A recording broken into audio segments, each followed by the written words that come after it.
My name's Rob Wiedoff, and I provided the performance capture for John Marston in the Red Dead Redemption series.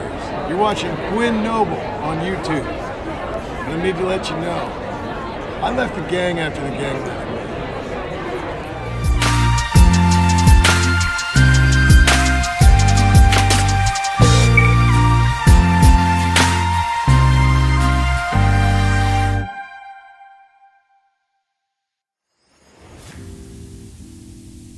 Hello everyone and welcome to another episode. My name is Quinn Noble and I've just spent Labor Day weekend at DragonCon 2022 in Atlanta, Georgia. We've seen some truly amazing costumes so far. You can check those out in my last video. I'll leave a link to that in the description below. Today we're going to take a look at the artist alley and vendor area of DragonCon and do a little merch shopping and some video game hunting. So let's jump into it. I love these magnets. I have bought magnets from this guy multiple times in the past, and this time will be no different.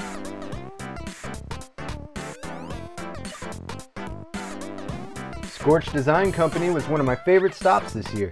They specialize in nerdy wooden signs for your home or game room, as well as some really cool slate coasters. I had a hard time choosing which one I liked. They were all so cool.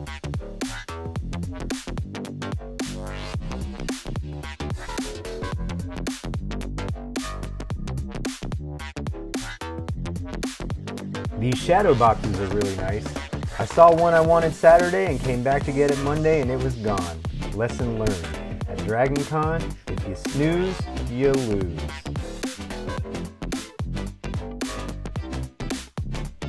This is Andrew Heath.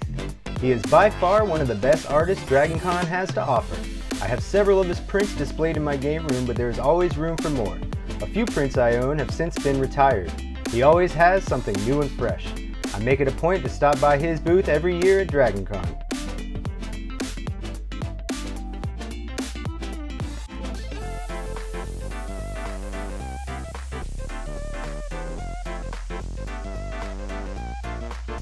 I finally came across a booth selling video games. I see a few things that tickle my fancy, but these games are too rich for my blood. As it turns out, the website for Press Start Video Games is actually an eBay shop.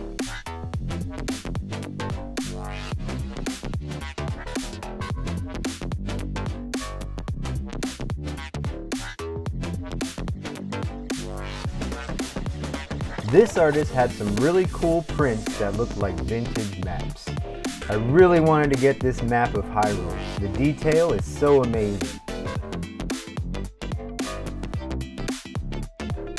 He also had maps from The Princess Bride and Game of Thrones. My eye was instantly drawn to this map. Does anyone know what this is from?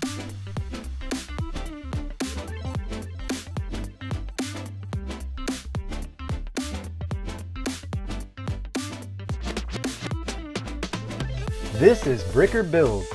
I couldn't believe the complexity of some of these builds. They actually use Lego to complete them. At first I thought they were using some kind of generic Lego, but once I checked out their website, I was actually kind of impressed by this company. Well guys and gals, this was the only other video game vendor at the convention, which is kind of surprising to me. This would also be a good time to tell you that I brought some trade bait with me to see if I could hammer out some deals for some games I did not have. I brought Def Jam, Fight for New York, and Simpsons Hit and Run for the PlayStation 2. These are both doubles as I already have both games and featured them in my last game room tour. The owner of UCF Games gave me a $150 credit for both, which is a little lower than they are worth, but I see a few things that I don't have that I want. So we come to an agreement that works for both of us, and I go on my merry way. Alright everyone, we're back from DragonCon and I got a serious case of post-con depression. But maybe these pickups will cheer me up a little bit. I got a new magnet from Zanti Jewelry. It's the marquee from Data East's Captain America and the Avengers arcade cabinet. I loved popping quarters into this machine when I was just a lad. It has always been one of my favorite beat-em-ups. What separates Captain America and the Avengers from other titles of this genre is how it transforms into a shoot-em-up. My video game magnet collection continues to grow. The next item I got I had to have when I saw it. And that is this "It's Dangerous to Go Alone" sign from The Legend of Zelda. I played a lot of Zelda, especially in my 20s. I think it was too complex for me as a kiddo. This sign is from the very beginning of the game when you start with nothing. I guess it's a survival game at its core, and I love being reminded of that iconic moment every time I leave my game room.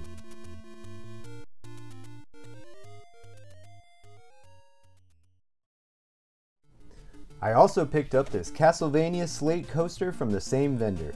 I needed a nice coaster for my game room, and why not Castlevania? It was one of the games I beat in 2021, which I made a video about. Spoiler alert, I used a Game Genie. I also picked up a few things from Andrew Heath, and I gotta give him a shout out. Andrew, your artwork looks awesome in my game room. Thanks for the stickers and this rad pin. I used to love Ecto Cooler, and I probably still would if it was still around. It makes an awesome addition to my pin collection. I also picked up one of those maps from Cave Geek Art. I asked you folks if anybody knew what this map was from, and it's from Golden Axe. Golden Axe is a game I've been playing almost my whole life. In the game, one level is on the back of a giant turtle, and another level is on the back of a giant hawk. These large creatures are drawn on the map as the only path to lead us to the evil Death Adder. Cave Geek Art said I was one of 2 people all of DragonCon that knew what the map was. Now it is forever displayed in all its glory in my game room. I even got the special edition with a gold embossed compass and signature. Thanks, Cave Geek Art. Alright, now let's jump into the trades that I made with UCF Games. The first game that I got was Quarth for the Nintendo Game Boy. Quarth is a cross between a shooter and a puzzle game. The concept is pretty easy. You shoot your projectiles onto the shapes to make squares. I think my mom would really like this game. That is, if you could pry Tetris from her hands. The next game I picked out was one that I never played when I was younger, but I always heard good things about. And that is UN Squadron for the Super Nintendo. I probably would have given this game a go if it wasn't for the boring looking box art. At first glance, I would think this game was like Top Gun for the NES, but it's far from it. This hidden gem from Capcom is an awesome shoot 'em up that lets you power up your aircraft before every round. I haven't met many Capcom games that I didn't like. Now I did beef up my Super Nintendo collection a little bit with these trades. The next game is one that I wanted since I was a little kid. I finally get to add to my collection, and that's Zombies Ate My Neighbors. Zombies Ate My Neighbors is a silly game that reminds me a lot of Gauntlet. You must navigate mazes and shoot zombies while you rescue a certain number of neighbors before the exit appears. I'm looking forward to playing this one through. Now the last game I got may surprise you guys that I don't have it yet, and that is Contra 3, The Alien Wars. The Konami code won't get you 30 lives here. Contra 3, The Alien Wars is brutal. I watch a channel called Gaming Off the Grid that has been raving about this game. Just look at those sweet Mode 7 graphics. Adding this to my collection definitely fills a hole. I guess I can say I have Contra 1 through 4, but I'm still on the lookout for Operation C and Contra Force. Well, I am sad that DragonCon is over, but I have some fresh new games to play until my favorite con rolls back around next year. What was the best thing you picked up at DragonCon? Be sure to let me know in the comments. Also, just so you know, I have added links below to all the vendors and artists featured in this video. If you saw something that you were interested in, please show them some love. If you enjoyed this video, please consider subscribing and joining our community as we make our way to 300 subscribers. My name is Quinn Noble, and if you keep watching them, I'll keep making them. Thanks, and have a great day.